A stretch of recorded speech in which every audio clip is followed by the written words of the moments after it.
जगत मालिक आजी जरे पड़ी आसी ब्रह्मगिरी श्रीक्षेत्र छाड़ी हो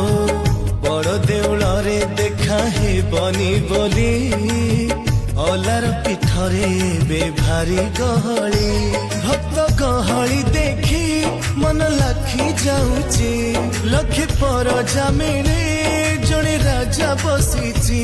तुम लीला लगी रही थाऊ ब्रह्म क्षेत्र रे रही जाओ जगन्नाथ ब्रह्मगिरी रे देखुथिबी नीति मोर घर पाखरे।